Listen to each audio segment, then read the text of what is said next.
¿Qué tal? Muy buen día. Mi nombre es Emanuel Maciel y en compañía de mis compañeros Elizabeth Suárez y Juan Mandujano, todos nosotros alumnos del Dr. José Alfredo Domínguez, tenemos el gusto de presentar el día de hoy la enfermedad de Parkinson.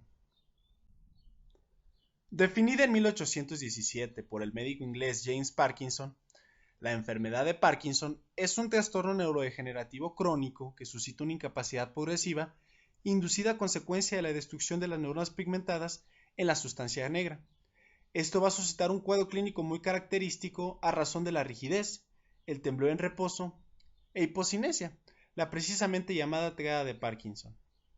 Según su edad de presentación y como lo podemos ver en la parte superior derecha de la diapositiva, la podemos clasificar en una forma juvenil cuando el inicio de los síntomas es anterior a los 21 años, de inicio temprano si el mismo se presenta entre los 22 y los 39 años, y finalmente de una forma idiopática, si es que se presenta en personas mayores a los 40 años. Pasamos a exponer los términos generales en cuestión epidemiológica de esta enfermedad. La enfermedad de Parkinson representa la segunda enfermedad neurodegenerativa más común a nivel mundial, tan solo por debajo de la demencia de Alzheimer. Se estima que la incidencia de la patología en mayores de 60 años en los Estados Unidos es de 13.4 por 100.000 habitantes, todo esto con una prevalencia del 0.3 al 2%. En nuestro país la prevalencia es de 40 a 50 casos por 100.000 habitantes, siendo reportada por el Instituto Nacional de Neurología y Neurocirugía como la cuarta causa de consulta, tanto en el instituto, pero también a nivel general en todo el país. Se calcula que en el mundo, dado el incremento de la tasa de sobrevida y con esto de las enfermedades neurodegenerativas, actualmente esta patología afecta de 4.1 a 4.6 millones de habitantes alrededor de la orbe. Pasamos a definir los conceptos generales en cuestión de patología molecular.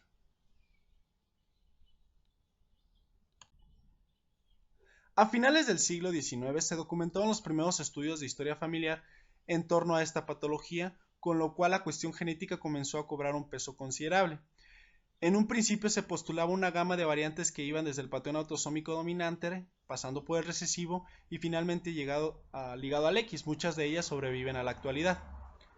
Posteriormente, las cuestiones ambientales se sumaron, en especial con relación al brote postencefálico que se dio con la patología y ya de una manera más documentada en los casos de intoxicación de pacientes con el producto tóxico derivado de la meperidina y de la heroína, la precisamente llamada metilfeniltetrahidropiridina, que se encuentra representada de manera gráfica en la esquina superior derecha de la diapositiva, en la cual, como podemos observar, tras atravesar la barrera hematoencefálica, es convertida por la acción de la enzima monoaminoxidasa B en el metabolito tóxico mitocondrial piridínico MPP, que es sumamente específico para las neuronas productoras de dopamina en la sustancia negra, que tras producir una lesión mitocondrial conlleva a procesos apoptóticos.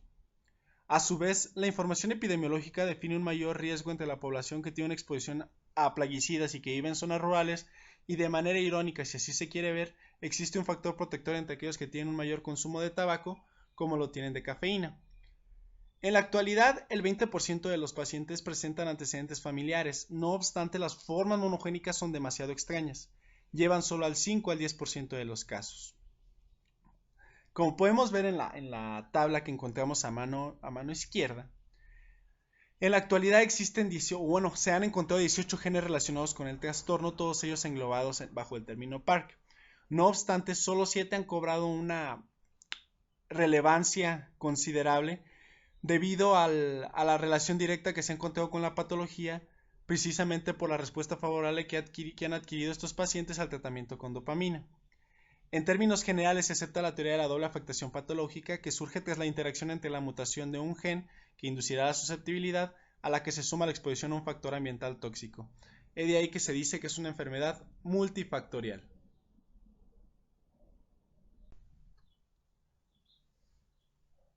Entre los factores que se han señalado como elementos clave de la patogenia podemos encontrar la muerte celular, el estrés oxidativo, la neurotoxicidad por acumulación de calcio intracelular, la inflamación y la disfunción mitocondrial. Como podemos ir analizando, este conjunto de procesos culminarán en vías apoptóticas. La alfa-sinucleína, un componente normal de los procesos sinápticos como transportadora de lípidos, ha cobrado un rol muy importante en la explicación de la patología molecular de esta enfermedad, ya que aparte de todo es un componente mayor de los cuerpos de Lewy que se nos explicarán un poco más adelante en la patología microscópica. En el esquema de la pantalla observamos un resumen didáctico del papel que juega la mutación del gen de la proteína con localización en el cromosoma 4. El plegamiento erróneo, dado una mutación puntual, o la duplicación del gen culminarán en niveles excesivos de la proteína que tras su oligomerización formarán protofibrillas, ya con un potencial neurotóxico, que posteriormente darán lugar a fibrillas y finalmente a los cuerpos de Lewy que también tienen potencial neurotóxico. Por otra parte, existen mutaciones en otros genes, como el USHL1 que es el encargado de separar la ubiquitina respecto de las proteínas con plegamiento erróneo para permitir su penetración en el proteosoma, así como de la parquina, una ubiquitina ligasa que une la ubiquitina a las proteínas con plegamiento erróneo para permitir su posterior penetración en el proteosoma, que por más está decidida de manera muy interesante, que es el segundo gen del cual se maneja más información en el campo de la neurología, tan solo por detrás de la distrofina. La mutación en estos genes reducirá la eliminación de las protofibrillas, como lo podemos observar en la imagen, proceso que se verá agravado por defectos en las proteínas de shock térmico, como por la acción de la dopamina. A su vez, se ha mencionado que la disfunción mitocondrial interviene en la forma familiar de la patología. Algunos genes como PINK1 y DJ1 de localización mitocondrial, al ser mutados, causarán disfunción del organelo al reducir la actividad mitofágica de las mitocondrias anormales, con la consiguiente disminución de la actividad de Paris y PGC1-alfa, así como los genes bioenergéticos ya de por sí altamente importantes. Estos hechos incrementarán el estrés oxidativo y aumentarán la disfunción del organelo, hecho que conllevará una pérdida selectiva del complejo 1 de la cadena de transporte de electrones y con ella la salida del citocromo C a través del poro de transición mitocondrial, dada la inestabilidad energética producida en el organelo.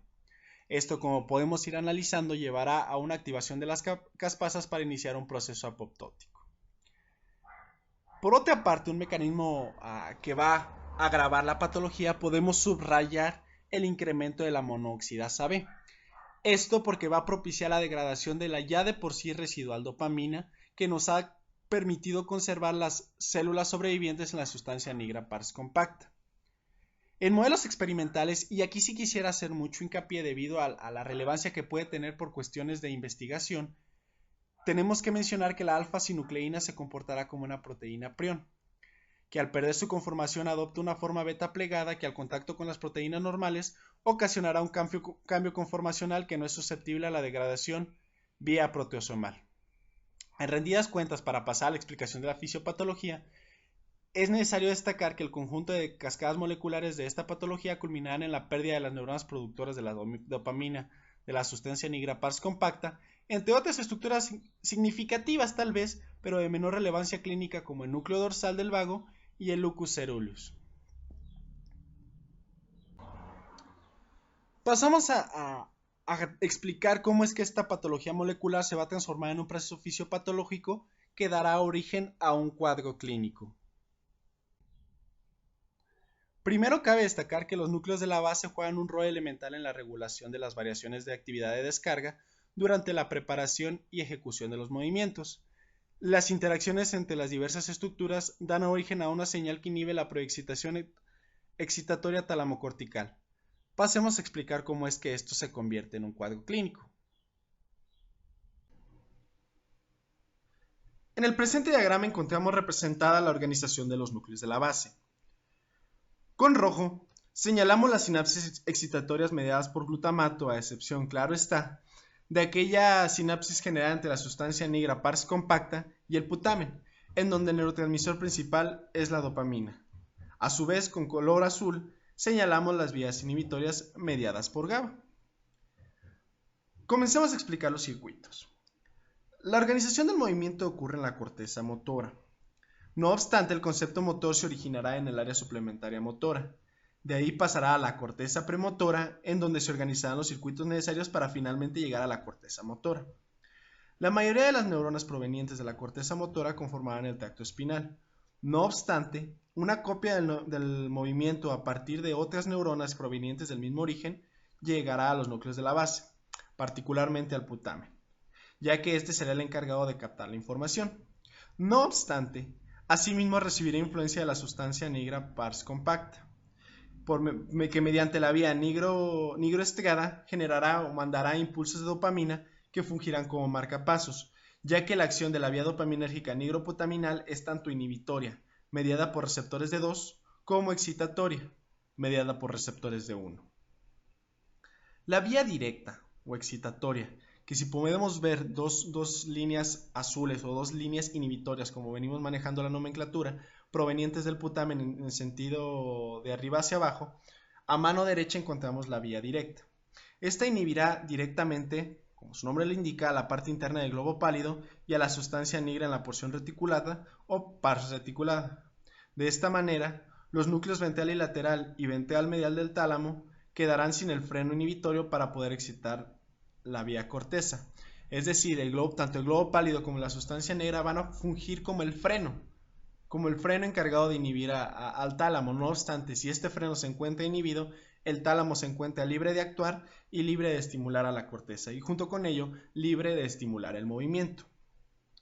Por otro lado, la vía inhibitoria o indirecta, que es la que encontramos siguiendo la misma dirección de las líneas a mano izquierda, podemos ver cómo esta vía actúa sobre el globo pálido externo y el núcleo subtalámico, quien a última instancia es excitador del globo pálido interno, quien actúa como freno para el tálamo, dejando la corteza sin actividad. De esta manera, la vía indirecta fungirá como filtro para eliminar los movimientos indeseados. Podemos ver cómo ambas vías se van complementando, ya que el balance de las mismas será la encargada de establecer la actividad del globo pálido interno, que es la salida hacia los núcleos ventral lateral y ventral medial, como hemos mencionado, y de ahí, mediante las vías talamocorticales, cerrarán el circuito hacia el área motora suplementaria, tal cual lo hemos venido explicando. En la enfermedad de Parkinson, como podemos observar en el diagrama que acaba de aparecer, la pérdida de la sustancia negra pars compacta y la depresión de dopamina y junto con ello, la depresión de dopamina en el cuerpo estriado producirá un desequilibrio favoreciendo la vía indirecta, la vía encargada de eliminar los movimientos indeseados. El resultado será un exceso de actividad en el núcleo subtalámico, el cual, desde el punto de vista neurofisiológico, nos definirá la enfermedad de Parkinson. Bueno, vamos a comenzar con las características clínicas de la enfermedad. Tenemos que la enfermedad de Parkinson es caracterizada por síntomas tanto motores como no motores. Los síntomas motores tienen mayor predominio y se presentan al inicio de la enfermedad. La enfermedad de Parkinson tiene 3 síntomas cardinales: temblor al reposo, bradicinesia y rigidez, de las cuales se presentan al inicio de la enfermedad de manera unilateral y sutil y progresan de manera lenta junto con la aparición de otros síntomas, llegando a generar incapacidad en el paciente. Tenemos que el primero va a ser el tremor en reposo, que junto con la bradicinesia los síntomas más comunes. El tremor en reposo se presenta como primer síntoma y suele presentarse aproximadamente en el 70% de los pacientes. Comienza en una extremidad, generalizándose con el paso del tiempo. Involucra por lo general extremidades distales, pero puede afectar distintos músculos como los labios, la lengua, mandíbula y tronco. El caminar y el estrés pueden intensificar el tremor. La siguiente, que es la bradicinesia, tenemos que se manifiesta como una disminución de la velocidad de los movimientos, incluyendo los movimientos cotidianos y la reacción. Pueden presentarse con pérdida de la expresión facial, que se denomina hipomimia, incapacidad para llevar a cabo movimientos finos, reducción en el balanceo de los brazos al caminar. Se puede encontrar también disartria, micrografia y dificultad para levantarse. La rigidez, que es el siguiente, es el incremento de la resistencia al movimiento de una extremidad, cuando ésta es flexionada, extendida o rotada. Se puede apreciar el signo de rueda dentada. Se suele comenzar proximal al cuello, hombros o caderas, o distal en los codos, muñecas, rodillas. Suelen presentarse estas manifestaciones clínicas, tanto motoras como no motoras, en las que se incluyen pérdida de los reflejos posturales, el cual es un signo de enfermedad avanzada, y se manifiesta como incapacidad para mantener el equilibrio cuando se empuja levemente al paciente. Otro síntoma llamado freezing o bloqueo motor, el cual consiste en la incapacidad de llevar a cabo movimientos activos como el iniciar a caminar, y representa uno de los síntomas más incapacitantes de la enfermedad. Se presenta durante la evolución de la enfermedad y suele ser un síntoma de inicio. Los síntomas no motores suelen presentarse en la mayoría de los pacientes durante la evolución de la enfermedad y suelen incluir síntomas como hiposmia, disautonomía cardíaca, estreñimiento, depresión y algunos síntomas cognitivos como demencia, apareciendo este último aproximadamente en un 20-40% de los pacientes. Como ya se mencionó, la enfermedad de Parkinson es una enfermedad progresiva la cual comienza de manera unilateral y conforme va evolucionando se van tornando bilateral, generando incapacidad del paciente. Al transcurrir los años, aproximadamente entre 16 a 20, se presentan síntomas no motores que ya mencionamos y posteriormente se puede llegar a presentar demencia generando gran incapacidad. Entre las manifestaciones que generan más incapacidad son las caídas, las alucinaciones visuales y la demencia. Como podemos ver en esta gráfica, tenemos cómo va progresando la enfermedad teniendo la discapacidad y los síntomas no motores posteriores durante un periodo prolongado. Vamos a pasar con el diagnóstico de la enfermedad.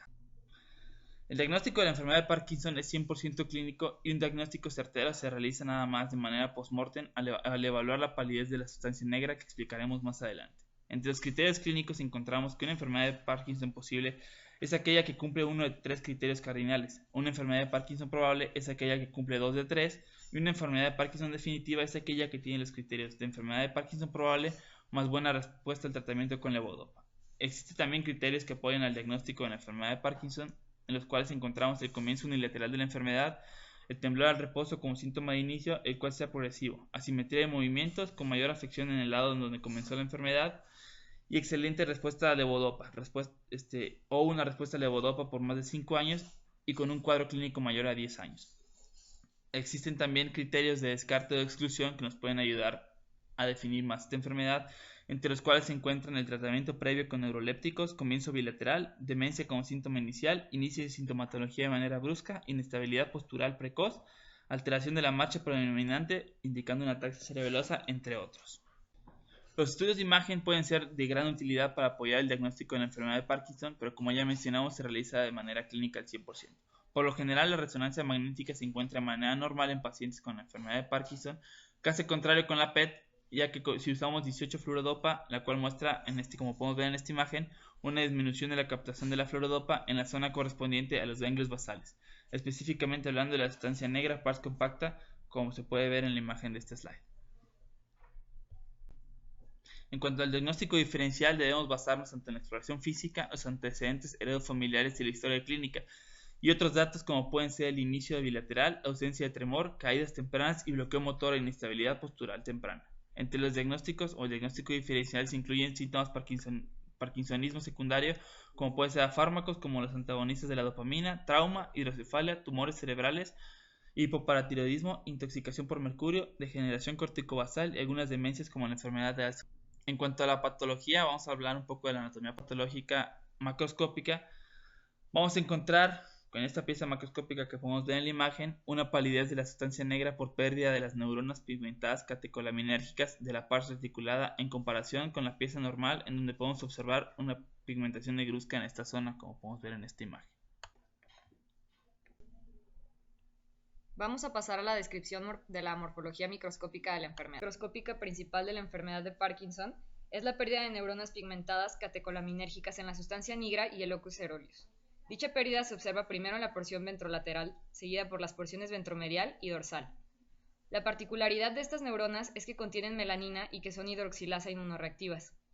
La pérdida estimula además astrocitosis reactiva y en los cortes se pueden observar también macrófagos cargados de melanina y pigmento libre. La imagen que se muestra en la esquina superior izquierda muestra una densidad normal de neuronas pigmentadas en la sustancia negra, comparada con la de la esquina superior derecha que muestra una densidad disminuida de neuronas pigmentadas en la enfermedad de Parkinson. Para establecer el diagnóstico certero de enfermedad de Parkinson, se requiere el hallazgo de los cuerpos de Lewy en las neuronas restantes, los cuales son inclusiones esféricas citoplásmicas intraneuronales de aproximadamente 8 a 30 nanómetros de diámetro. Poseen un centro hialino eosinófilo rodeado de halos pálidos. Están compuestos de alfa-sinucleína y son inmunorreactivos también para ubiquitina y neurofilamentos. Una neurona puede contener uno o más de estos cuerpos, como se muestra en la imagen superior de la izquierda. Los cuerpos de Lewy pueden encontrarse en el locus coeruleus, el núcleo de Meynert, el núcleo vagal dorsal, el hipotálamo, bulbo olfatorio, núcleo de Edinger-Westphal, núcleo del RAFE, columna de células intermedial de la médula espinal y los ganglios autonómicos. Además, En las mismas neuronas restantes se pueden encontrar cuerpos pálidos, que son áreas citoplásmicas de palidez, los cuales se cree que pueden ser precursores de los cuerpos de Lewy. Vamos a pasar a hablar del tratamiento de la enfermedad. La enfermedad de Parkinson es la enfermedad neurodegenerativa con más opciones de tratamiento farmacológico y no farmacológico. La levodopa es el fármaco más potente para tratar la sintomatología de la enfermedad. Suele administrarse en combinación con carbidopa o benseracida para evitar su conversión periférica en dopamina por la enzima dopa-descarboxilasa, la cual no es capaz de cruzar la barrera hematoencefálica. A pesar de que la levodopa mejora tanto la calidad como la expectativa de vida, se debe tener en cuenta que no mejora los síntomas axiales, tales como el congelamiento de la marcha, la camptocormia y la disfagia. Incluso existen algunos síntomas que empeoran, como la somnolencia, los ataques de sueño, la constipación, náuseas, vómitos, aumento de la diuresis, entre otros. Otros hallazgos como el temblor no responden adecuadamente. Además, es importante tomar en cuenta que aproximadamente un 40 a 70% de pacientes que han seguido un curso de levodopa durante 5 años presentan fluctuaciones en la respuesta a dicho tratamiento, así como movimientos involuntarios debidos a estímulos dopaminérgicos excesivos conocidos como discinesias. A pesar de estas complicaciones, no existe hasta la fecha un medicamento más efectivo para tratar los signos y síntomas de la enfermedad. Existen otras opciones farmacológicas tales como los inhibidores de la monoaminoxidasa tipo A y B. Estos medicamentos disminuyen el catabolismo de la dopamina en el sistema nigroestriado y de esta forma prolongan el estímulo dopaminérgico en los receptores postsinápticos. Los de tipo A, al combinarse con alimentos ricos en tiamina, como los quesos añejos y los embutidos, pueden causar disautonomías, manifestadas principalmente como crisis hipertensivas y deterioro secundario del cuadro clínico. Es por eso que se prefieren los de la clase B, tales como la selegilina y la risagilina, las cuales además mejoran aspectos clínicos no mediados por vía dopaminérgica, como el congelamiento de la marcha, la apatía y la fatiga. Por otra parte, los anticolinérgicos, que incluyen el biperideno y benzotropina, resultan efectivos para mejorar el temblor y en menor medida la rigidez, aunque pueden empeorar los síntomas no motores de la enfermedad, tales como náuseas, reflujo gastroesofágico, enlentecimiento del vaciamiento gástrico, entre otros. Asimismo, vuelven errática la absorción de levodopa debido a que ocasionan gastroparesia. También existe la opción del tratamiento quirúrgico. Sin embargo, es un procedimiento que se deja únicamente para las personas que han estado enfermas por más de 5 años y que presentan complicaciones derivadas del tratamiento. Entre los requisitos se encuentran poseer un intelecto íntegro, no padecer depresión u otros trastornos de la personalidad, asegurarse de que no existan alteraciones estructurales en el encéfalo u otras condiciones médicas que hagan poco factible la intervención quirúrgica del individuo en cuestión. El procedimiento consiste en la ablación quirúrgica de los núcleos ventrales orales anterior y posterior, el núcleo intermedio del tálamo, la región posterolateroventral del globo pálido interno y la región dorsomedial del nigroestriado. Muchas gracias por su atención.